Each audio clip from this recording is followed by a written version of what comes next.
Hey there, it's Sandra here, and I have become somewhat of a DIY project girl. So I wanted to share a little bit with you about a couple of the things that I have learned, especially in relationship to doing new flooring. I think the biggest aha moment I've had in all of this discovery and learning is that you really need the correct tools for the correct project. And there are tons and tons of tools needed for different projects and options out there. So what I wanted to share today are the 3 types of saws or main type of tools, power tools that you will need if you're doing flooring. I am doing a laminate wood looking flooring that I bought at Costco. It's waterproof like this. It's waterproof 100%. It's low maintenance and it has like a little click together system. It's a little trickier than what I've used on my wall to install, but once you figure out the clicking, you're good to go. But you do need 3 saws. So I'm going to share with you the 3 saws that I have and that I recommend for any type of flooring project. The first one is a big miter saw. This helps you cut the pieces in half or however you need to measure them and cut them like this. Okay, so that's the first saw. The second saw you need is called a jig saw. It looks like this. Let me bring it closer.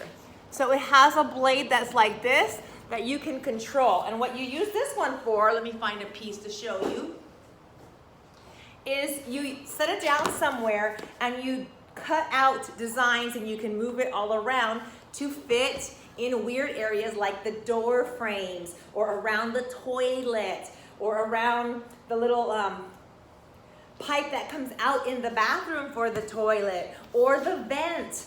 We have floor vents for our heating. So using one of these is crucial. So you need to have one of these because you can't get a piece in here in a miter saw and move it all around with this big giant saw. That doesn't work. So you need a jigsaw.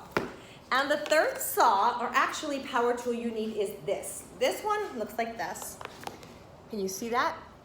This is called a multi-tool. And the one I have is like a Dremel multi-tool. And what it's good for is, at least what I'm using it for in this situation, is to put it on top of the flooring like this.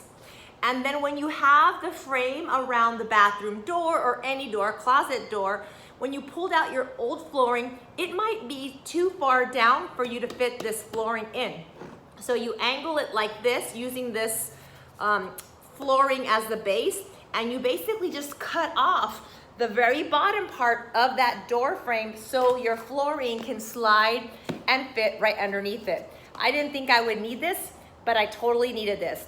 There was even a spot that I had my other flooring that was jammed and wedged in the wall, and I had to cut the drywall with this, kind of shimmy some of it out, and then pull out the flooring that was stuck in there. So, multi-tool, jigsaw, and a big miter saw. Those are the 3 saws that I highly recommend.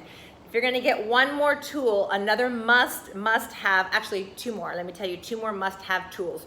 I don't have them out here, but one is a rubber mallet. You need that to bang this other tool that's called like a Z. It looks like this, and what you do with this what you do with this Z is when your flooring is lined up like this, you put the one part of the Z here, it comes out and up, you use the rubber mallet, and you hammer it so the tile pieces or the flooring pieces stick together and really sink up. So you need that Z, you need a rubber mallet to bang it. If you want to use instead a hammer, that works as well. There were a couple times where I couldn't fit that Z in and I actually hit the flooring with the rubber mallet, but you must be careful because these little side pieces that slide it together, that lock in place, if you hit it with the mallet too hard, it breaks off and then you don't have as good of a sealing mechanism with the flooring. So there you have it. If you were to buy 5 tools to work on flooring, miter saw, jigsaw, multi-tool, rubber mallet or a hammer would work, and you also need that metal Z piece that hits the flooring to go together when it's close to the wall and you can't just manually push it in with your hands. there you have it. Hope that helps. Good luck on your flooring. I'm gonna keep working on mine today. Have a good one.